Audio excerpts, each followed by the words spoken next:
آج کی جو جگ بیتی ہے وہ ایک بادشاہ کی کہانی ہے، اور بادشاہ اپنے ملازموں کے ساتھ جنگل میں سیر کے لیے نکلا اور سیر کر رہا تھا، گھوڑے پہ بیٹھا ہوا تھا۔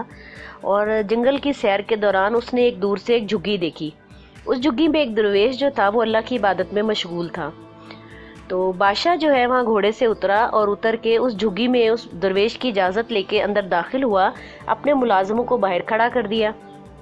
اور جب وہ اندر گیا تو درویش اللہ کی عبادت میں مشغول تھا، اس لیے یہ بھی اللہ کی عبادت میں مشغول ہو گیا۔ تھوڑی دیر کے لیے یہ بھی وہاں سجدے میں سر رکھ کے اور اللہ سے توبہ اور دعا کرنے لگ گیا۔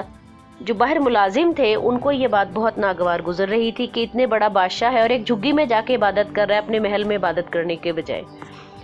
خیر تھوڑی دیر کے لیے وہاں اس نے عبادت کی، اس سے دعا کی، اور دعا کے بعد سلام دعا کے بعد واپس آ کے گھوڑے پہ بیٹھا، اور یہ سارا دن گھوڑے جنگل میں گھومتے پھرتے رہے ملازموں کے ساتھ۔ اور رات ہوئی تو اپنے محل کی طرف چل پڑے۔ جب یہ محل میں پہنچے تو جو ملازم اس کے ساتھ تھے انہوں نے کہا کہ بادشاہ سلامت، ہم آپ سے ایک بات پوچھنا چاہتے ہیں۔ تو بادشاہ نے کہا کہ پوچھئے۔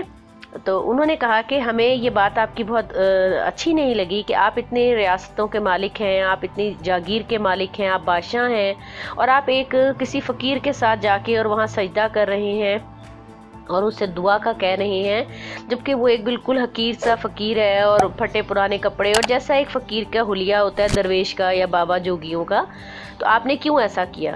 تو اس بادشاہ نے اس کا کوئی جواب نہیں دیا اور اسے اس کی بات کو انسنی کر دیا، کہیں انسنی جسے کہتے ہیں نا وہ کر دیا، اور خاموش رہا۔ تو جو ملازم کو کہا کہ آپ اس کا جواب جو ہے میں آپ کو 3-4 دن کے بعد دوں گا۔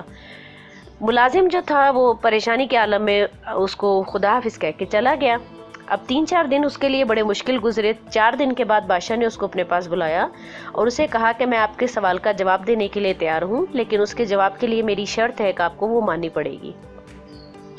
تو اس نے کہا کہ ٹھیک ہے، میں آپ کی شرط ماننے کو تیار ہوں۔ اس نے اسے ایک تھیلا دیا اور کہا کہ اس تھیلے میں جو بھی کچھ ہے اس کو آپ کو بازار میں جا کے بیچنا ہے۔ اس نے کہا کہ ٹھیک ہے، صحیح ہے، میں آپ کی بات بالکل مانتا ہوں اور میں اس کو بازار میں بیچ کے پھر آپ کے پاس آتا ہوں۔ وہ بازار چلا گیا۔ تھیلے کو جب اس نے کھول کے دیکھا تو اس میں 4 سر تھے۔ اب وہ سر جو تھے، ایک بکرے کا، ایک گائے کا، اور ایک گھوڑے کا، اور ایک انسان کا۔ وہ تھوڑی دیر کے لیے پریشان ہو گیا، سٹپٹا گیا کہ یہ کیا ہے۔ خیر اس کو بادشاہ کا حکم ماننا تھا، تو اس نے ایک ایک کر کے سر بیچنا شروع کیے۔ پہلے گھوڑے کا سر بکا، پھر ایک بکرے کا سر بکا، پھر ایک بیل کا سر بکا، اور جو انسان کا سر تھا وہ کہیں پہ بھی بکنے کو تیار نہیں تھا۔ سارا دن وہ وہاں پریشان رہا، بازار میں پھرتا رہا، لیکن انسان کا سر لینے کو کوئی تیار نہیں تھا۔ لوگ کہنے لگے کہ تم پاگل ہو گئے ہو، ہم انسان کا سر لیں گے یہ تو ہمارے اوپر قتل کا کیس آ جائے گا، تو ہم تو نہیں یہ سر لیتے۔ ایسے ہوتے ہوتے رات ہو گئی۔ رات کو واپس بادشاہ کے محل میں پہنچا، بادشاہ کو بتایا کہ انسان کا سر نہیں بک رہا، باقی تو میں نے سب بیچ دیے۔ بادشاہ نے کہا کل دوبارہ کوشش کرو، مجھے تو جو شرط ہے میں اسی شرط پہ ابھی بھی قائم ہوں۔ خیر اگلے دن گیا اور دوبارہ بادشاہ نے اسے کہا کہ تم مفت بیچ دینا، اگر کوئی ویسے نہیں لیتا تو تم اس کو مفت دے دینا۔